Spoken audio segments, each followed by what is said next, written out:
Geshe Lhakdor, everybody. Hello and welcome to the 17th session of our weekly virtual teachings by none other than our very dear Venerable Geshe Lhakdor. So we are very fortunate yet again that we are here. It's the 17th session, and some of us have come along all these 17 weeks. And thank you so much for being here, coming here for the teachings and going back to practice from the teachings. Thank you so much, Kishla. Thank you. Please help us, enlighten us. Thank you.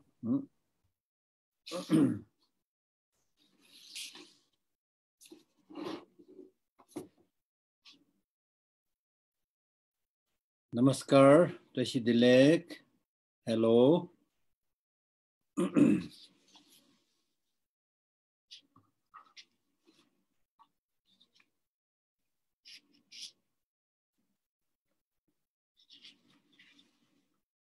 So today we are going to take some essential points from chapter 16, whose title is How Atisha and Domtamba they did their discipline, practice of discipline and morality in a hidden way. So therefore the lines that convey the essential message of this text is as you have in the English: live well in remote and isolated places, like the dead body of a wild animal. One should hide oneself and live without attachment. So we'll discuss more about this later on. But to start with, I would like to say a little bit about what one of the Kadamba master by the name Hyawo Gangwa has said. He said that today we've obtained this very precious human life with the leisure and endowment of freedom. We have also met with Kalyan Mitra, or spiritual teacher. We also encountered the great vehicle of Mahayana teaching. So therefore, now is the time to prepare the bed, which is like, something like preparing a nice, comfortable bed for the future lives. In other words, preparing for comfort and happiness for future lives, and also try to establish yourself in the path to liberation and enlightenment. So first, in order to prepare for the future lives, one should uproot the 10 non-virtuous activities and adopt the practice of the 10 virtuous practices. And in order to do that, you need to intentionally pay less attention to the many demands of this life, almost like ignoring this life.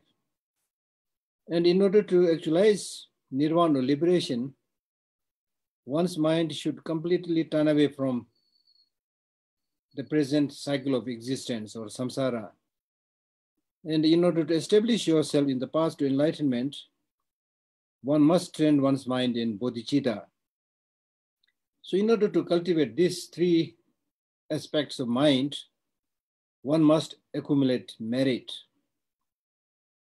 Because if you don't have enough store of merit, you will not be able to understand Dharma properly. Even if you get a little bit of idea or understanding, you will not be able to make it part of your daily life, or you will not be able to develop it properly in your mental continuum. And even if you are able to cultivate a little bit, it will not be beneficial for you and for others.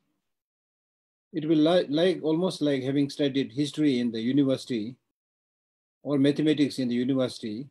You may be quite good in some case, but that because right from the beginning, the motivation was not to purify your mind or not to help others. but primarily to earn your livelihood. So it will not help you or help others. And in fact, the reason that we have been wandering in this cycle existence from beginningless time is because we have not accumulated enough merit. And instead, we have accumulated the non-merits. So in this life also, there are many things which does not come in accordance with your wish. These are all clear indications that you don't have enough store of merit, and the fact that you have not uprooted many of these non-virtuous activities. So therefore, the root of all Dharma practice is proper accumulation of merit and purification of negative deeds. Two things. In the Buddhist practice of morality, we talk about three types of morality. Morality of purifying the negative deeds, morality of accumulating the virtuous practices, and morality of benefiting others. So what is being said here is quite similar. And then the kind of boiling point here is the ceaseless streams of suffering that we are encountering in this life is because of our clinging to the objects of desire in this life. As I said repeatedly earlier, the countless or non-stop running that we are doing particularly in the modern day life is because of your craving, your desire. So therefore you need to suspend many of this pursuit to desire or object of desire, because unless you maintain some kind of contentment, the external objects, just by accumulating the external objects, you will never be satisfied. As there is a saying in Tibetan that the king with all its kingdom still remains hungry. The beggar just with the stick feels happy and singing and dancing on the road. So therefore, it's very, very important to lessen desire. And that is also one of the precursor requisite for meditation. And he very pertinently says that the more you have objects to pursue, objects of desire to pursue in this life, then gradually you will find that you have no idea why you're doing so much running. In Tibetan, we say, Karjuk chames. Where you are running, you have no idea. You are running. We all know we are running. We all know we are very busy. But then if you sit down and ponder for a moment, why I'm so tired today, why I did so much running, you will, to your great dismay, you will find that much of the rushed life or running that you did actually has not much meaning. You ran because others are running. Because very, very fond of, becoming Kathputli, to sing and dance at the tune of the dictates of the society. We are social animal because of that, unfortunately. And the more you do that running, the more you will encounter yourself committing negative deeds, experiencing suffering, hearing unpleasant words. All these three things will come together. And therefore you will get stuck in the quagmire of suffering. So many of this desire that you have, you need to curtail it, you need to stop it. Because at the end of the day, the happiness and peace, including nirvana and enlightenment that we are talking about, has to be cultivated within one's own mind.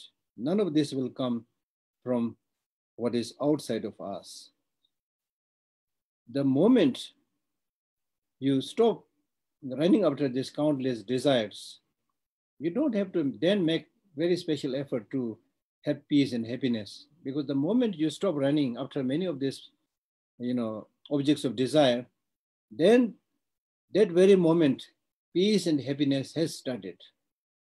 That's why you will remember my mentioning earlier that the teachers like Buddha and Milarepa, they said, I'm happy because I have nothing. When you have nothing, the less, of course, we can't stay without anything, Still we are, ordinary, very, very ordinary beginners. So we need certain things, but don't run more than what you really need. Necessities you need. We are comfort creatures, so we might need a little bit of comfortable things also, but you don't have to lead a luxurious life, right? So that's important.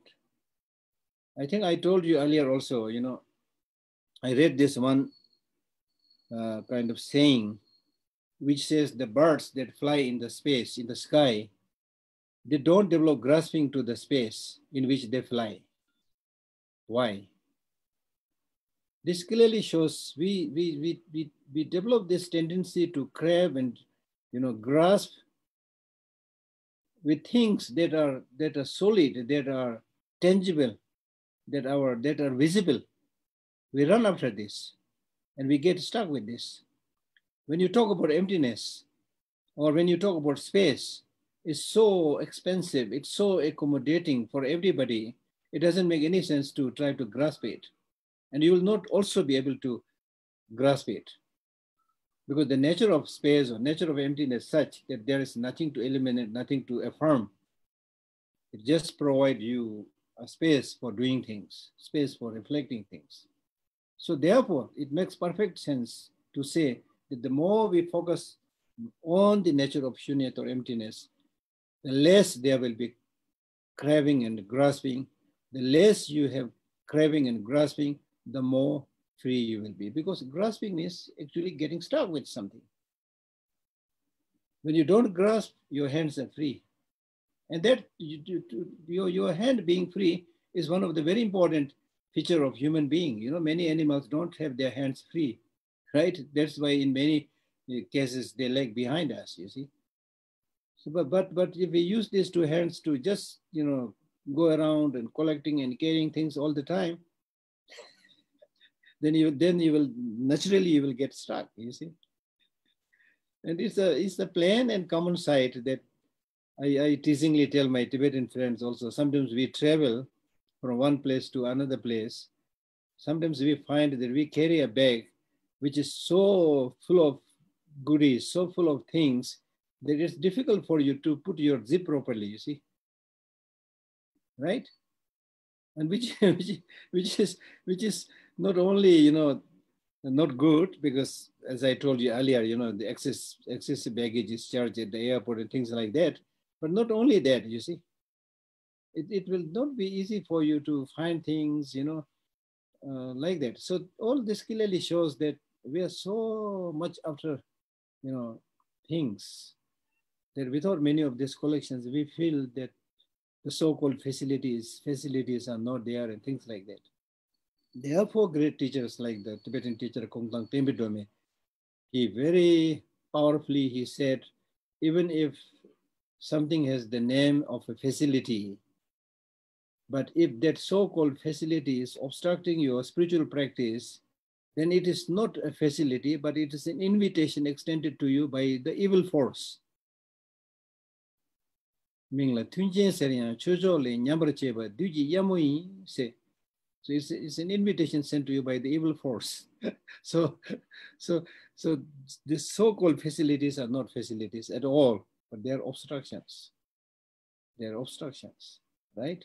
Because the more things you have, the more you're inviting evil force, the more you're inviting thieves, the more you're inviting robbers, the more you're inviting rats, because with the food also, the more we have in the food, the more cockroaches will come, other house flies will come, rats will come. This is something that we all know, you see.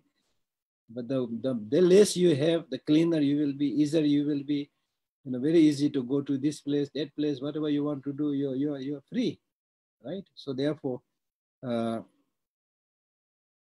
lessening the desire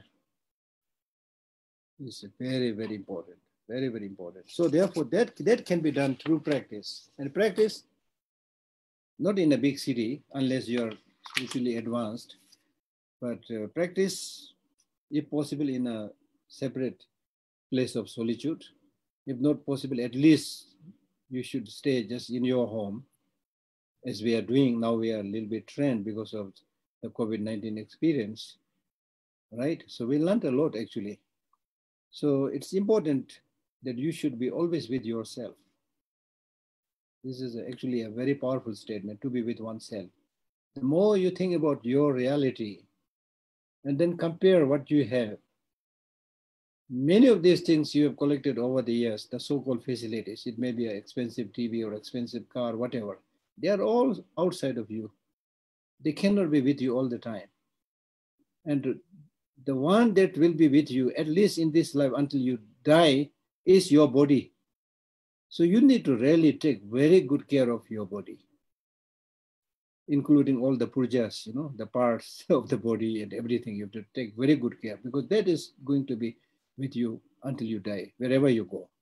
The rest of the things, they cannot be with you, even when you're alive, including your relatives, friends. They also cannot be with you all the time. So we should not make a mistake of choosing the priorities. Then especially when we go to the mind, then even after death, what goes with you is the mind, not the body. So therefore, again, mind is important. Training the mind is therefore so important. In this life also, as I mentioned earlier, the one that controls you, and one that shows you the direction, one that guides you, is your mind, not your body. So the mind which directs you, which guides you, has to be something sensible, something with wisdom, naturally, right? So therefore, training the mind is so important. And then, as I said, we came into this world alone, we'll go, to the next world alone. So we need to learn to be alone.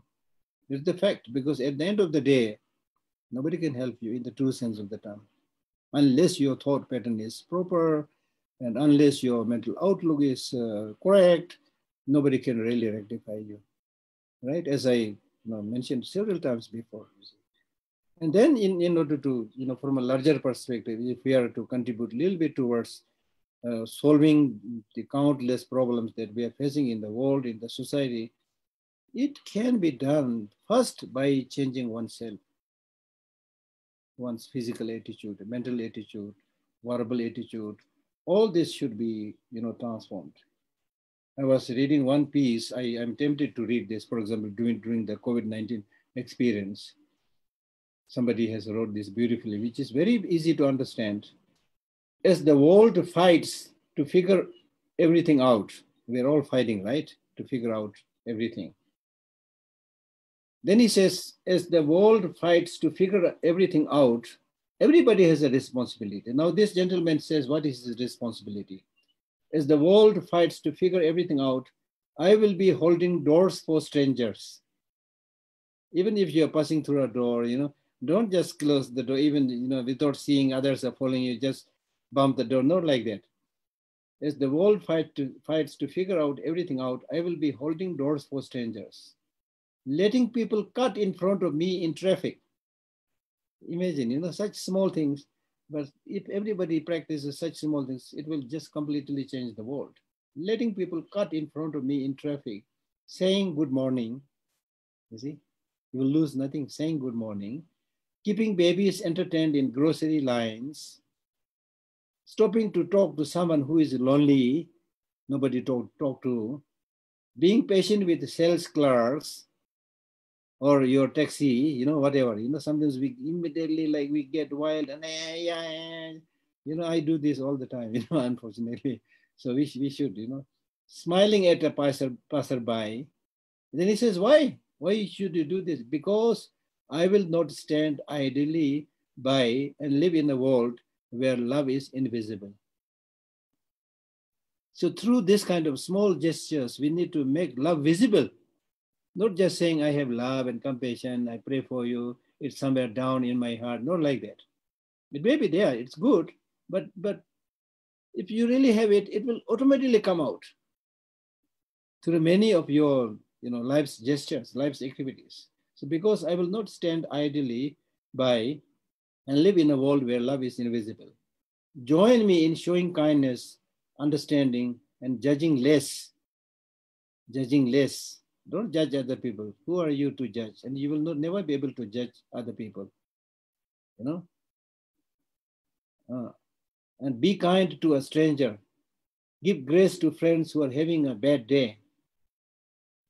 When somebody is having a bad day, your company and your chatting and your offering cup of tea will completely change that person. I've that experience myself.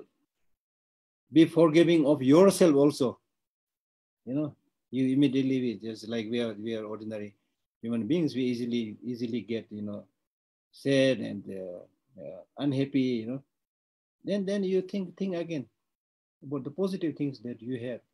Why I'm rushing, why I'm so upset, you think like this, why should I do this when I have all these wonderful things with me? Then immediately your mind changes. You become calm and happy. And when your mind is calm and happy, you're able to deal with every situation much easily.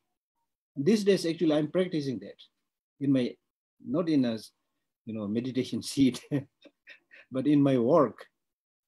I check myself when I'm unnecessarily getting like excited or about to say something negative, or about to do something negative, or unnecessarily running. Then I call myself, why the hell you're running? Just come down, do it slowly. And in many times you will find that the more properly and slowly you do, you don't have to repeat that work. You do it one time, you do it properly. If you hurriedly try to do something, then just for example, if you hurriedly typing something, make a mistake, then I can retype, it's the same thing, you see. So do it properly, things like that. Be forgive of yourself today and every day, forgive yourself. So be the change, be the light, start today and never stop. These are wonderful teachings. Start from small things that we can do. You can't achieve nirvana in one day or enlightenment in one day.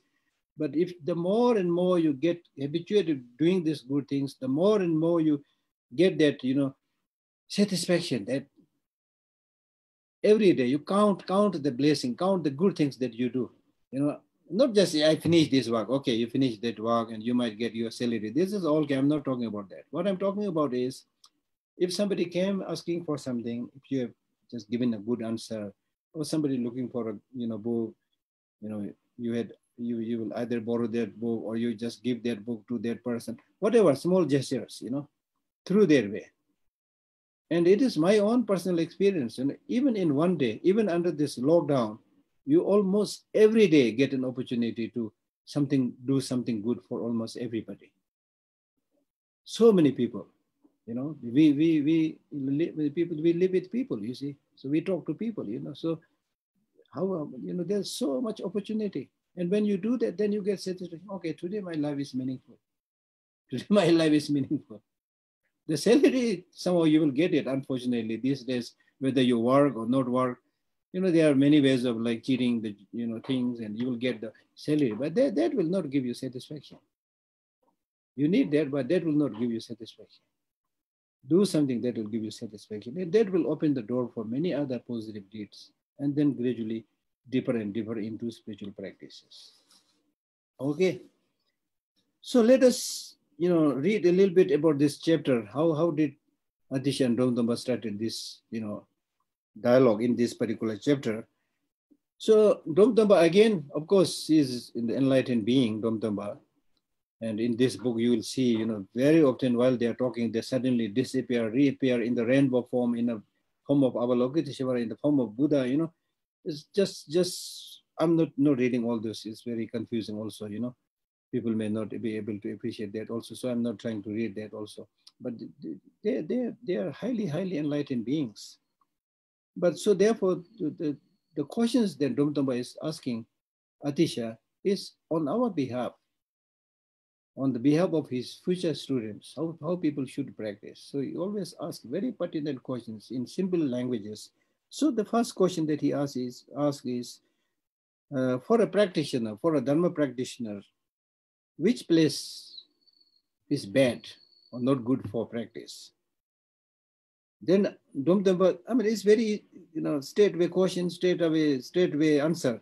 Then Atisha answers this by saying that the bad place for a Dharma practitioner is the great prison of your fatherland or motherland. The great prison of your fatherland and motherland, you see. The so-called fatherland and motherland for which we develop so-called nationalism and which become so fanatic and things like that. From a practitioner's point of view, that so-called fatherland, motherland is a great prison. Now, again, don't misunderstand this. Just as we are constantly encouraged to develop love and compassion to everybody. So, of course, everybody in your fatherland, motherland, things like that. But in terms of spiritual impediment and obstruction, your fatherland, your motherland, and then you come closer and closer, especially your family members, right? The so-called brother, sister, husband, wife, all this. They are not. I'm not saying they are intentionally trying to destroy your, spiritual practice, things like that. But when when ordinary people live together, what when we go with people, what do we share? We only share what we have. So therefore, when we are with our family member, with the ordinary society, they will share, unfortunately, the bad things, the unpleasant things, the negative things, because they know only this. For example, if you're in company with His Holiness Dalai Lama or in company with the Milarepa, they will share knowledge, they share their enlightenment, they share their quality, right? So they don't know. Even a mother who has so much love and affection to the child, she can share only what she knows, right? So therefore, the problem arises in the world, because the so-called education or knowledge that we get is based on that little knowledge that everybody has. So therefore, don't get stuck, obsessed with the so-called fatherland, motherland, your home, and so forth. Second question he asks that who is a bad friend for a Dharma practitioner? He says the bad friend is somebody who is completely again stuck in the ordinary worldly human activities. Ordinary worldly human activities. See, so we are surrounded by those people who are completely stuck in ordinary worldly activities, right? So this you can see everywhere. In India, in America, how much we are stuck in so many things, right? And then the third question he asks is what is the binding force or binding something like a rope for a Dharma practitioner? This is the one that will become a bondage to the Dharma practitioner is partisanship, biased mental attitude, which is again true. Because if we look carefully, then you're always siding with somebody. You side with your relatives and friends. You side with your own people. You side with your own religion, and then start fighting for others who do not belong to your religion, to your family, to your society. That's how division takes place. That's how, unending fighting is happening in today's world. Belonging to this political party, this religion, that religion. So therefore, that is the big bondage. So from this, we should learn that having a mind of partiality or biased attitude is very, very disruptive and unhealthy. I recall Shanta Rakshita saying that when the mind is biased, he will not experience peace, which is true. Now you can look at the election in America because of this biased attitude. I'm not saying who is right, who is wrong, but definitely the mental bias is there. So now everybody is feeling threatened and unhappy. They are not happy in having peace, right? So when your mind is biased, even in the case of those who have the power, who are controlling, because their mind is biased, externally it appears that they have all the control, they are in peace, but they don't have the peace. They constantly feel threatened because of their own doing, because of their own mental attitude, right? And especially when we talk about developing emptiness, understanding the way things are. If you really want to understand the way things are, how can you approach that approach? How can you, try to understand that reality that the way things are through a biased attitude. Impossible. It's only impartial mind, impartial scrutiny. You will be able to see the way things are, right? So therefore, whether you're a Buddhist practitioner or you're a scientist, in order to understand the fact, understand the reality, the number one quality needed is that your mind should be unbiased, right? So for your peace and for understanding the way things are, your mind must be unbiased. And what kind of food is bad for a Dharma practitioner? Next question. This is answered by saying wrong livelihood. As we discussed earlier, the 5 types of wrong livelihood. So all those, wrong livelihoods that you've earned, now today we can use the word like things that you've earned through corruption, through exploitation, through bullying, through cheating, through stealing.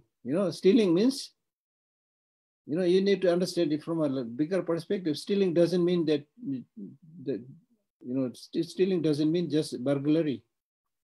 Stealing means without paying much attention to the government property or the office property, if you take something away like that, use it, that is stealing. So we need to be really, really careful. So stealing basically means burglary, robbing, so stealing basically means taking what you do not own. Taking what you do not own. Even if it is something lying outside, if that thing you don't own that thing, you're not supposed to even pluck a flower. For example, if it is a garden of the public garden, it's for everybody, It is not owned by one individual, one family, but it's owned by the larger society. So you're not supposed to, even pluck a flower, right? So therefore, because if you get used to it depending on wrong livelihood, it will obscure your mind. Then having contaminated your mind, even if you pretend to be meditating, pretend to be memorizing something, pretend to be doing some prayer, because of lack of clarity of your mind, nothing much will stay in your mind. That's for sure. That's for sure. So it's a kind of pollution, it's a contamination that you will get, right? Then the next question asked is, Dumtamba says, please say more, say more. And then Atisha answers, study all the Vinaya text, meaning that all those teachings that is found in the monastic discipline texts, Vinaya texts, from the beginning to the end, they are all for practice. You study them. So that also indirectly indicates or tells that if you really want to understand Dharma properly and know what to practice and what to do and what not to do, then you need to have a fuller knowledge of the whole Vinaya text, all the 3 Pitakas. Then the next question asked is, which kind of behavior is a bad behavior for a Dharma practitioner? This is answered in a very simple way by saying, unnecessarily running, unnecessarily jumping, unnecessarily sleeping, unnecessarily eating, unnecessarily drinking. All these are bad behaviors. Meaning that for a Dharma practitioner, the way he walks, the way he talks, the way he eats food, everything should be like peaceful. It should be reflected in his or her behavior. I think that's the meaning. And then Dumtamba says, please say more, say more. Please say more. Then he says, you should study all the 3 Pitakas. This is what Atisha told Dumtamba, but indirectly, Atisha is telling all of us to study 3 Pitakas. Are you ready to study all the 3 Pitakas? The first answer I'm sure that I will get is, I don't have the 3 Pitakas. Right? So for the Tibetans who are interested, 3 Pitakas are available in Tibetan language. You can go to a library and read it. It's also, I think, available in English now, translation. But if you have the desire, if you have the interest, you can, nowadays you can have all these things. Some of this probably may be downloadable also. But then,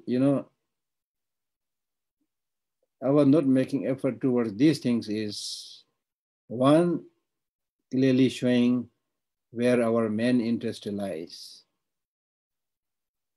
right? For example, in terms of getting a job, you will just move the mountain, ignoring the COVID-19, whatever, you will move from Delhi to Dharamsala, Dharamsala to Delhi, whatever, you will do everything. But in terms of such practice, you will not be ready even to go to 3 kilometers to study that.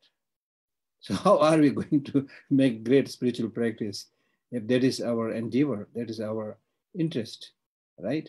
So interest is very important. As I said, in Buddhism, making effort means rejoicing and delighting in what you do, just like a football player, you see.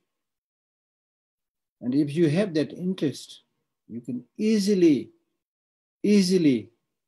study, learn, easily practice also, right? Okay.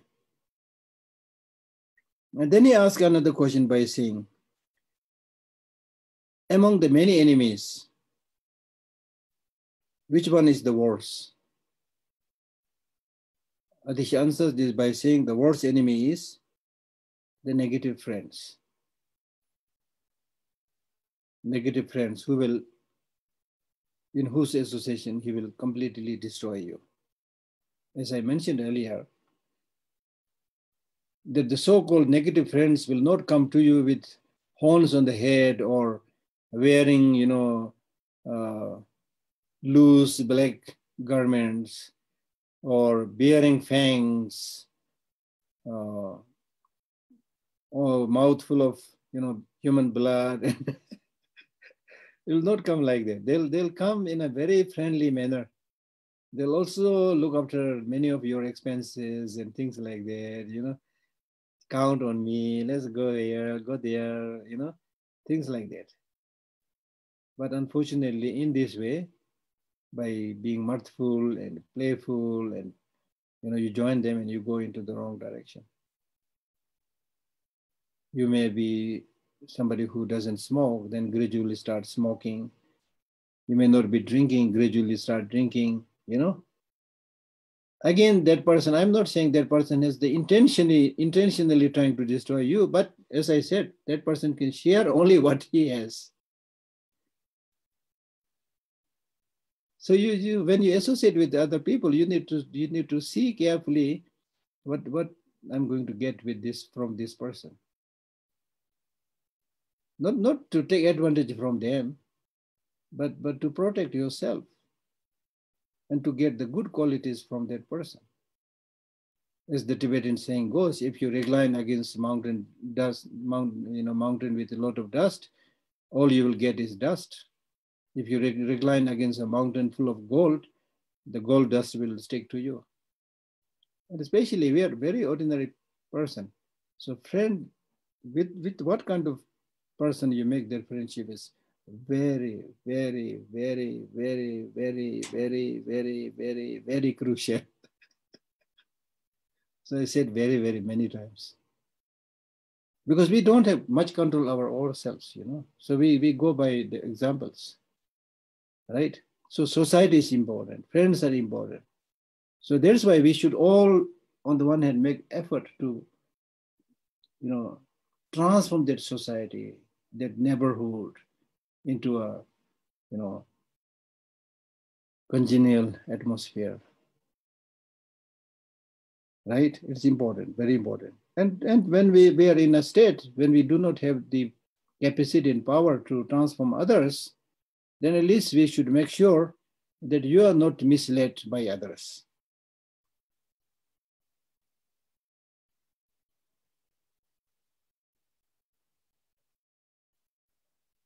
And then he asked another question by, what are the obstructive factors for somebody who is the vow? For example, in the case of a monk, or nun the vow. Then he says, then the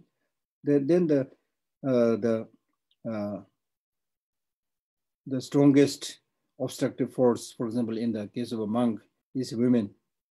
Similarly, in the case of a nun, is a man, right? And what is the best way of serving the Lama?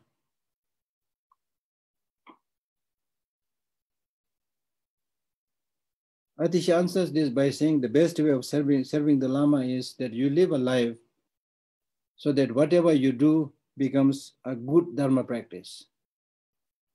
Whatever you do becomes a good Dharma practice. If you do that, you are really serving the Lama. You will recall that there are many ways of serving the Lama, like offering money, offering material goods, or serving him physically, like cooking for that person or washing his clothes, whatever, and things like that. There are many things they do. But in all the texts, they say out of all these different kinds of offering, the best offering is offering of practice. So that is what he's saying here, right?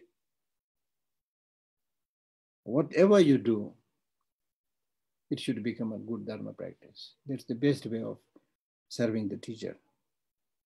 Now, today, the problem is the Lama may want material offerings from the students. The students are not making any material offering. It's topsy-turvy, right? And actually, the thing should be the Lama should not expect any offering, material offering from the student. But the Lama is expecting. Students are not giving. The students should be voluntarily making those offerings, but they are not giving. So therefore, this teaching becomes very, very important. You don't have to, make that relationship by material offerings, but do your spiritual practice properly. Whatever you do, make sure it becomes a Dharma practice. Then if that Lama is a really good Lama, qualified Lama, you will be happy.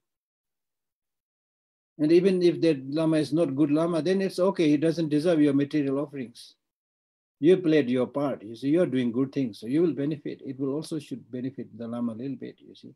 So that's really, like, if you look more deeply, a wonderful, wonderful practice. Then again, Dumdamba, because we make these mistakes, we always think material offering is the most important thing. So therefore, even after Atisha tells Dumdamba that you do whatever you do, it should become Dharma practice. That is the best offering.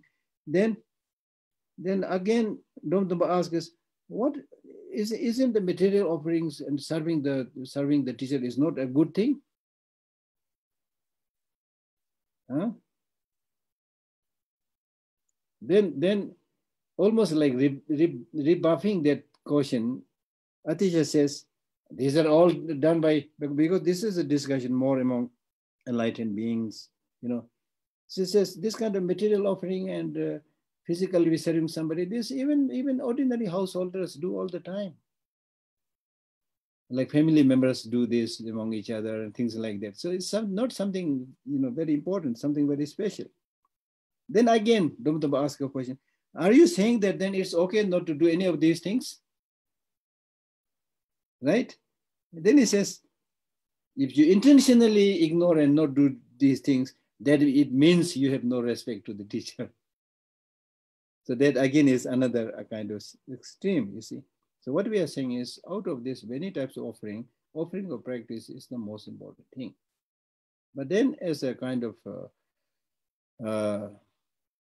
symbolic or representative or polite way of not only with the Lama, but dealing with other human beings, not just thinking, but you also show some good gestures. I think that's also a good thing, right?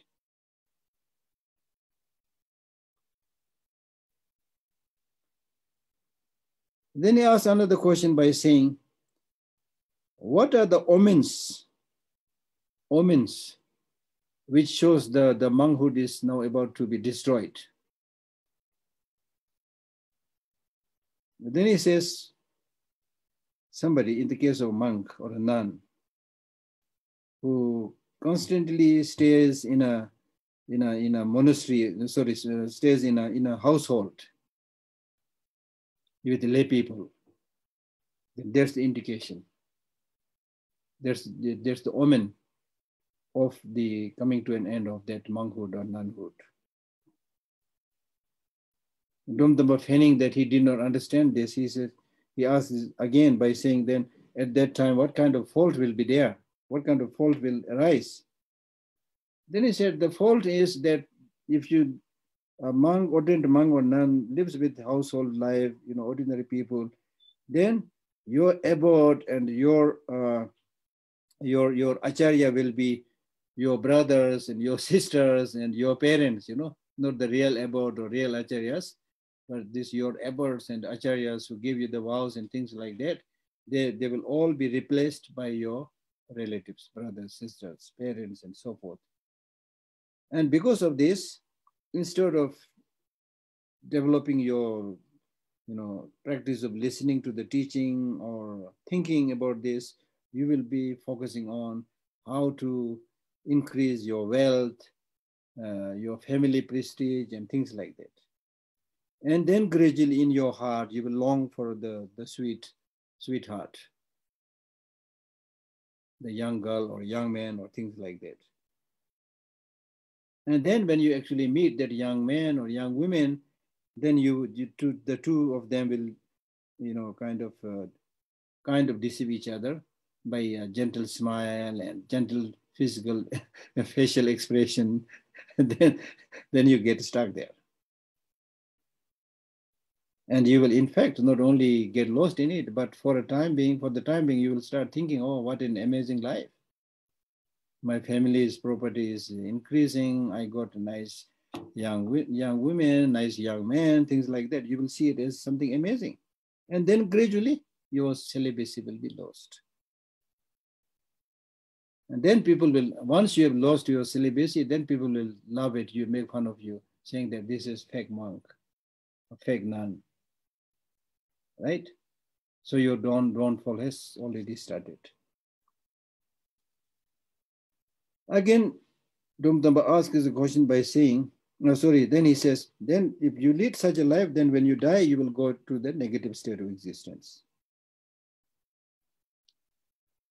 And then Dumdamba asks Atisha, okay, now in my case, where should I go? Which place is the right place for me to stay? Then he answers, as we already read, that you should live in a place of isolation. Then he asks another question, what should be my way of dying? Then, as we already read, your way of death should be like the death of a wounded animal. And feigning that he did not understand, again, Dumdamba asked, in the case of a wounded animal, how that animal dies?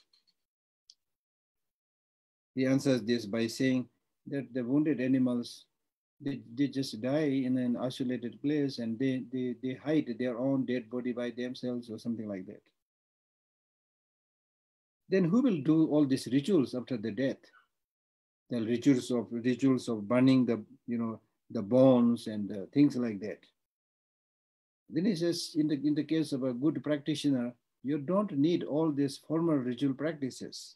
If you're somebody who has observed morality, that practice of morality is equal to having performed all the ritual practices. In fact, much more beneficial. And at that time, is there any need for presence of a human being at that time to do all these rituals and things like that? He says, no, there's no need. Because the one who will be constantly looking after you after your death is the Three Ratana, Buddha, Dharma, and Sangha. Then again, Tumdamba asks him, are you sure that Buddha, Dharma, Sangha will take care of me after my death?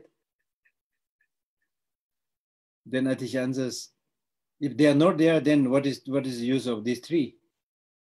When are we going to use them?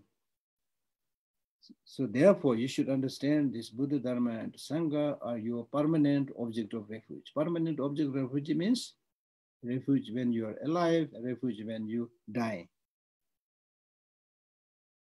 So therefore, the first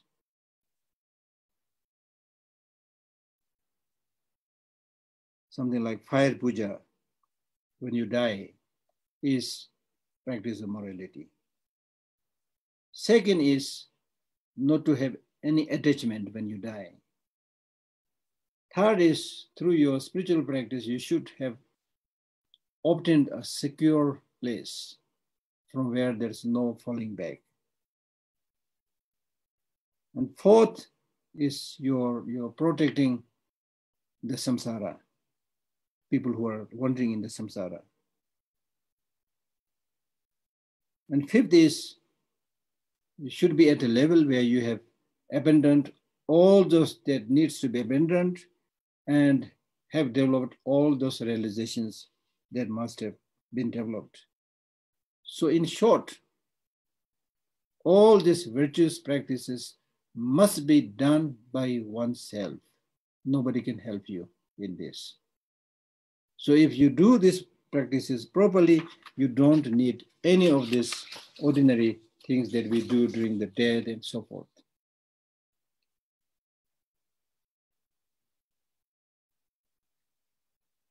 So these are some of the primary teachings. And then after that, he actually, again, some miraculous performances take place between them. And then Atisha makes a prophecy about the place where Dhamma should move and build. And so as was the prophecy, Dhamma later on built that beautiful Rending monastery. And Atisha compares Rending monastery as a really like heavenly abode with all the, heavenly qualities that is available. And he says that all this is there in that Rending place, but it will be visible only to those people who have certain spiritual realization, not by everybody. And then he says, even for ordinary people, if you look at the place, you look at the water that you use, look at the flowers and everything, is a very, very unique place. So this is how he highlights the great many qualities of that place, Rending. And he asks his Dhamma to take special care of that place, build the monastery, and gives the prophecy that later on his followers will multiply and many, many eminent followers will come to be able to preserve and transmit this Kadamba lineage. So before I close, we have a few more minutes. I am tempted to read a little bit about this practice in isolation, because he said that live well in remote and isolated places, like the dead body of wild animal. One should hide oneself, now you know the meaning very well, and live without attachment, most important at the time of death, and also otherwise lessen your attachment. We discussed this. Then I came across a very, very interesting article. I download so many interesting articles from good resources, okay? Not everywhere. So this morning, because I was early morning thinking a little bit about today's talk, and I just quickly glanced through some of the beautiful articles, that I downloaded. And I expected that something in line with today's teaching should be there. And immediately I found one which talks about the 6 kinds of loneliness. I hope if you just type that, you should be able to get that article, 6 kinds of loneliness. When I started reading that text, he explains all these 6 kinds of loneliness with beautiful description in the modern day language. Then I said, look what he explains, this 6 kind of loneliness. It's really familiar to me. This is exactly what Kamalashila said in his stages of meditation. I immediately was able to, kind of suspect that. Then immediately, like, I have that text, Stages of Meditation in Tibetan, also translated by myself in English long time back. Just line by line, they're all there, exactly. So the point that I'm making is that there are many prerequisites for doing meditation in general, and especially doing calm abiding meditation. So there, Kamalashila explained these 6 points. Now this talk actually by Pema Chodron, so she's being a Buddhist, must have read that text. But the way she explained is really beautiful. And starts by asking the question that, is enlightenment the ultimate loneliness?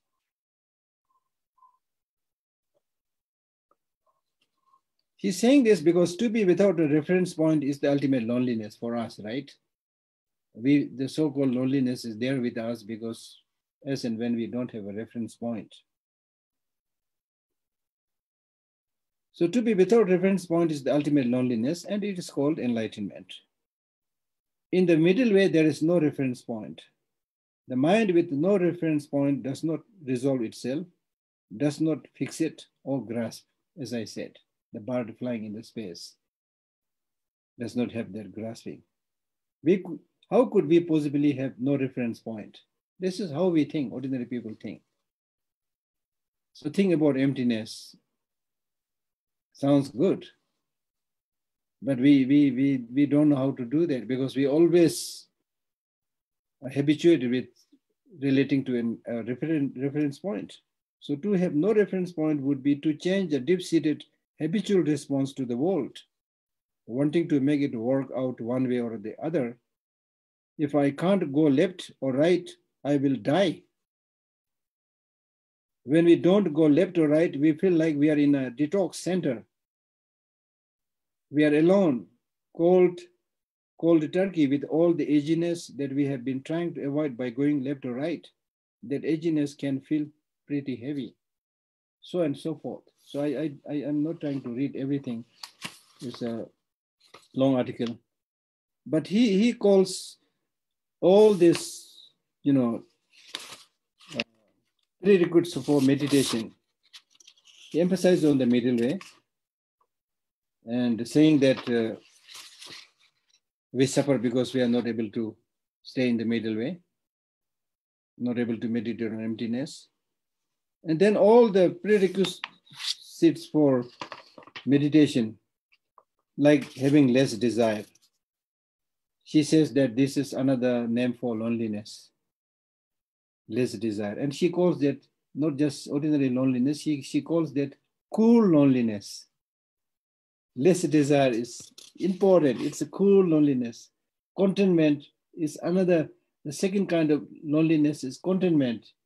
When we have nothing, we have the beauty is when we have nothing to lose. We don't have anything to lose, but being programmed in our guts to feel we have a lot to lose. This is how we think. Then avoiding unnecessary activities. The third kind of loneliness is avoiding unnecessary activities. That is a prerequisite. When we are lonely in a hot way, we look for something to save us. We look for a way out. We get this queasy feeling that we call loneliness, and our minds just go wild trying to come up with companions to save us from despair. That is called unnecessary activity.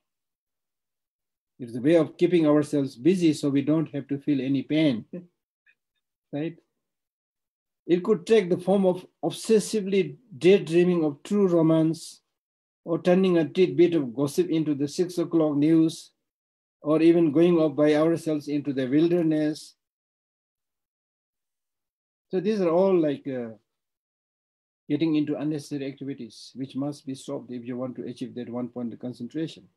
A Japanese poet, Ryokan, says, if you want to find the meaning, stop chasing after so many things. Absolutely right. Stop chasing. Then complete discipline, another prerequisite.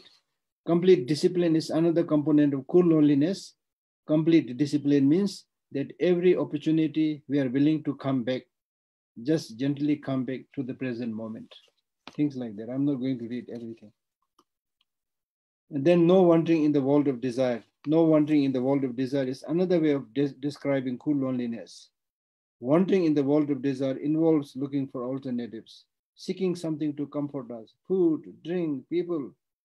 The word desire encompasses that addiction quality. Addiction quality. This is a beautiful way of putting things, you know. The more we go after things, the more we get addicted.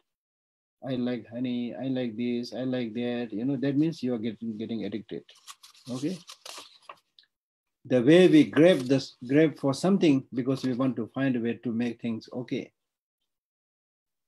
Then finally, not seeking security from one's discursive thoughts. We are seeking security in the discursive thoughts, conceptions. We run after conceptions, right? The wild conceptions. Just as there are objects, similar number of conceptions arise. And that is how we suffer. So another aspect of cool loneliness is not seeking security from one's discursive thoughts. The rug's been pulled. The jig is up. There is no way to get out of this one. We don't even seek the companionship of our own constant conversation with ourselves about how it is and how it is not, whether it is or whether it is not, whether it should or whether it should not, whether it can or whether it cannot. With cool loneliness, we do not expect security from our own internal chatter. That is why we are instructed in meditation to label it thinking. It is no objective reality. It is transparent and ungraspable. We are encouraged to just touch the chatter and let it go. Be the observer, see the beautiful, things happening, and not make much ado about nothing. So things like that. So you can, I hope you can download that article, read it. It's a beautiful reading. All right, so I have done my duty today. So thank you, Geshe. Now we have some questions, and first of all, we'd like to request Chaya to please ask your question. She had sent a request earlier. Chaya. Okay. Chaya. She is not yeah, Chaya.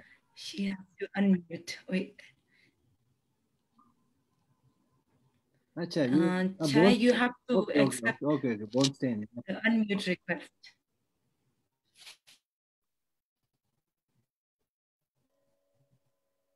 Now you hear me? Yes. Okay. Hello, Geshe Lhakdor. How are you? Yeah, now we can. So nice to see you, and thank you for the teaching. So nice to see you. Shalom, shalom. Geshe Lhakdor, I would like to ask you about the topic of bad friend. Because I see two approach. From one hand, the approach that we learn at the 8 verses for training the mind. Yes. To see what we call bad friend, the one who gives our challenges as our lama that we put at the crown of our head, and opportunity to see our shortcomings and to deal with it. And at the other hand, like Atisha says here, the worst enemy is the negative friend. Yes. So this is the question. Yeah, even in the enemy, on the one hand, because of its destructiveness, we call that person enemy. But then on the other hand, we say enemy is our best teacher for patience, practice of patience. So similarly, it's a perspective, how you see things. So with the negative friends also, as I said earlier, that make sure that you are not kind of destroyed or harmed by the influence of the negative person. So from that perspective, he's kind of enemy. But then from the perspective of just being an ordinary, person, deserving compassion, deserving help like any other sentient being, of course, that person is an object of compassion, object of love. So in this case, the best example that I could put forth, as I normally used to do, citing from the teaching of Kamala Shila's Stages of Meditation, where he says that when you associate with people, then the way you maintain your relationship should be like the way you maintain relationship with fire.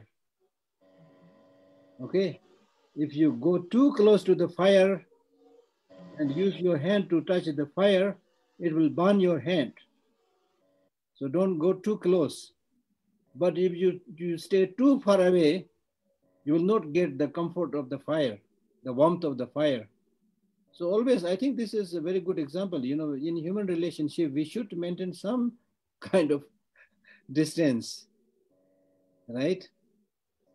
So I think that is the point. Yeah. And another small question. Can I? Very small question. Yeah. You mentioned three kinds of ethics. One of good deeds, one of avoiding negative deeds, and one of benefiting others. Absolutely. And I wonder the difference between the good deeds and the avoiding and the benefiting others. Benefiting others is included in good deeds. Okay. But the emphasis is made so that you're so good. For example, reciting mantra and other things are good deeds. But at the end of the day, the purpose of all these good deeds, the purpose of refraining from all negative deeds is to help other sentient beings. To emphasize on this point, the third kind of morality is being explained. Yeah. Thank you, Geshe. Thank you. Thank you. Thank you. Thank you. Sorry, now we have a question from Natasha. Geshe, thank you very much for your teaching. We have today about 80 persons watching and rather listening to the Russian translation. We have two questions. The first one is why is restraint or maybe chasteness so important? After all, human nature is about interacting with the opposite sex, isn't it? Yeah. What did you say? Restraint. Yeah, restraint or chasteness. I understand that it means that you have restraint from the relationships with the opposite sex, or this part. No. No. In Buddhism, it is never said don't marry. Okay. In Buddhism, what is objected is adultery. Right? The wrong ways of having relationship with the other sex. But it is never said that marriage is bad. Right? So like any other human relationship, the relationship has to be healthy. You should not try to take advantage of the other, whatever be the reason. If you do that, then it cannot be a healthy relationship. But when you maintain a healthy relationship, not even like opposite sex, but even with the parents and the children and so forth, their relation should also be healthy one. But the parents try to exploit the children try to exploit parents, then even their relationship is not just sex, even their relationship is unhealthy relationship. So from that point of view, yeah. And the second question is, Dinara is asking, there is a question that bothers me. I wonder, is it good or no when you have to pay to receive the teachings? Sometimes it is a fixed amount, like an entrance ticket. Sometimes it's just a free donation. Maybe this is the possibility for generosity, or is it something different? It depends who is the organizer.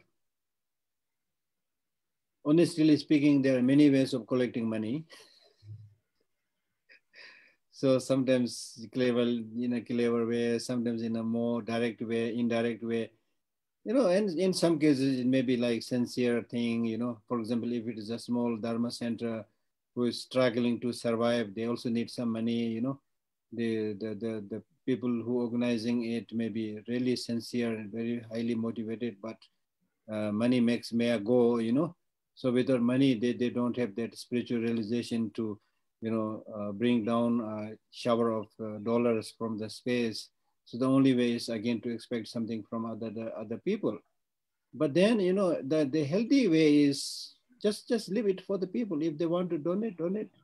You know, not only donate, but they can donate like $10,000, whatever. If they have the money, no problem. You see, this is not something like strange, because we squander our money in so many other places. So why not here? You know, right?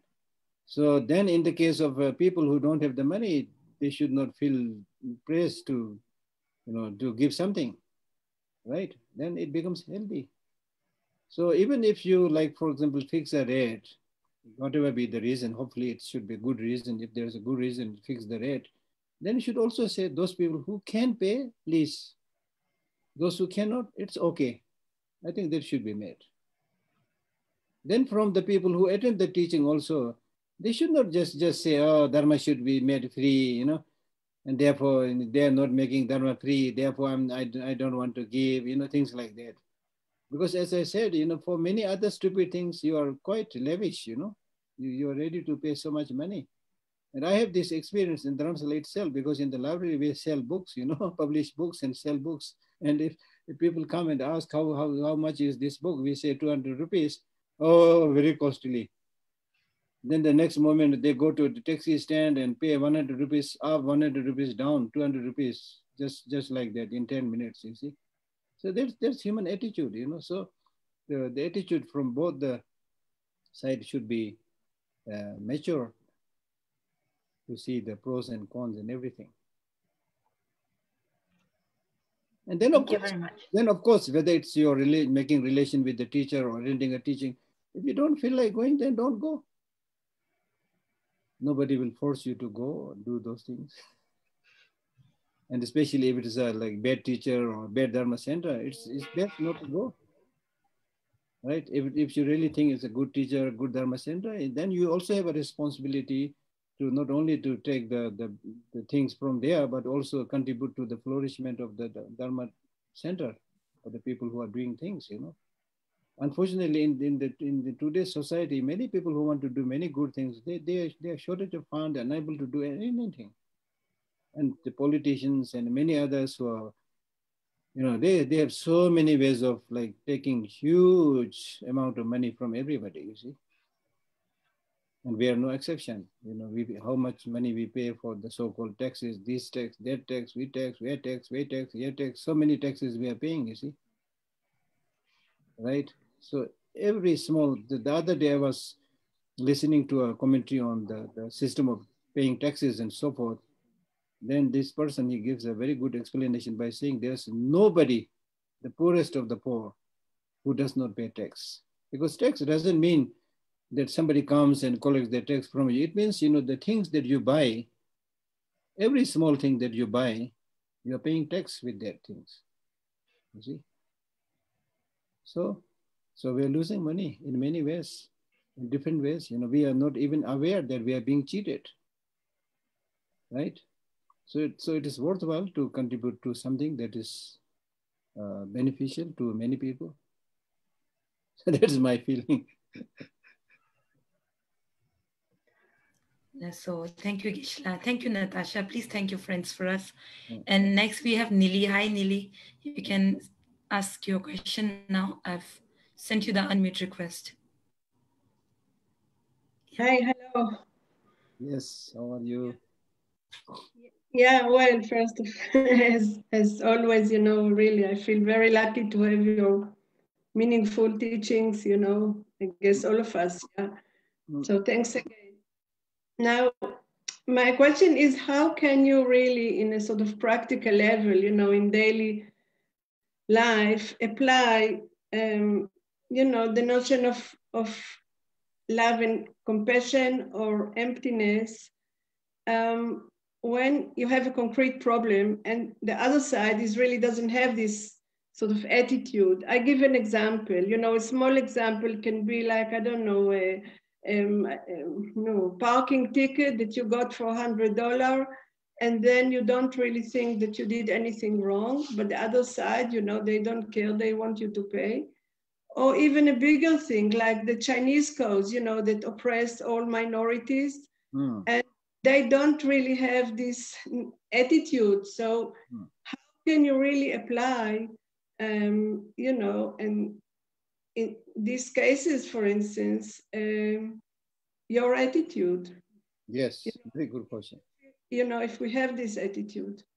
Very good question. So my answer is, neither the Buddha nor His Holiness nor anybody said Buddhist practice is easy.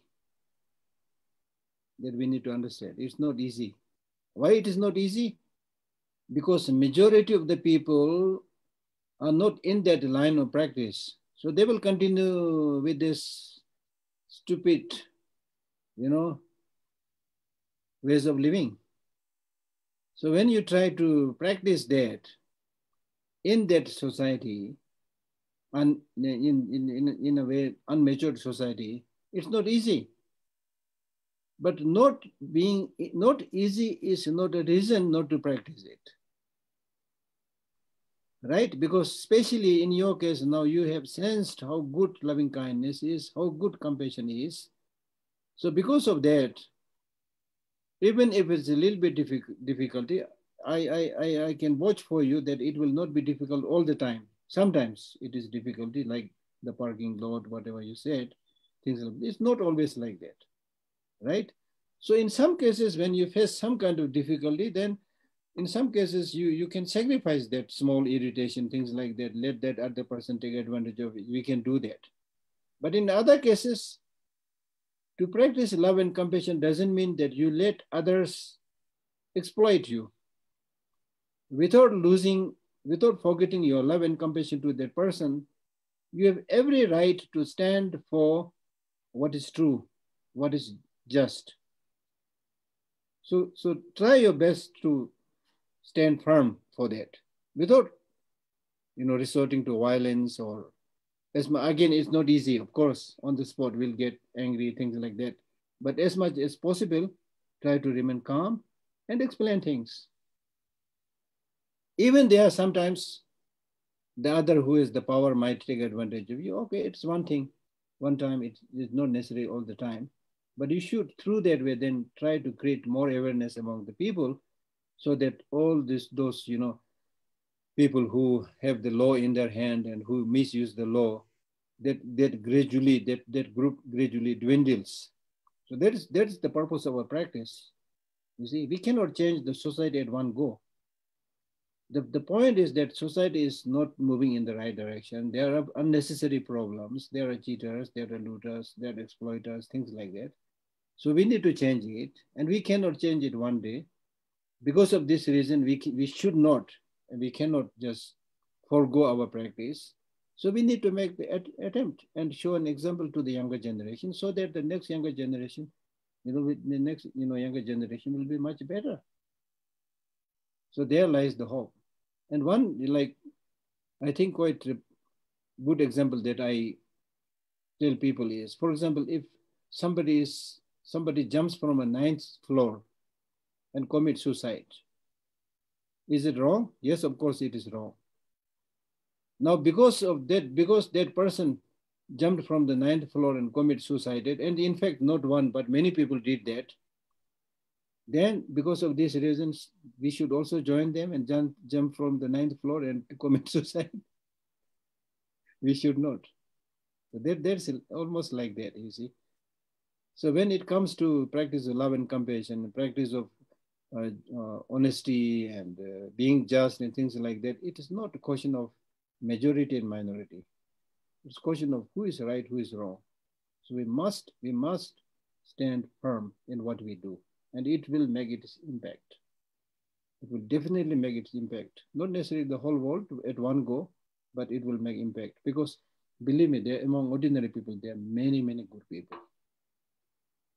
So we need to, and the good people must come together, encourage each other to make their presence felt, so that the evildoers, the wrongdoers, they will fear in leading a negative life. That's important. Okay. Thank you very much. Thank you. Thank you. Yeah. Thank you. So thank you so much, Nelly. Thank you, Geshe. That was the last question today, Geshe. And thank you so much. Like always, this was such a meaningful, such a helpful session, Geshe. See you next week. See you, everybody. Have a good weekend.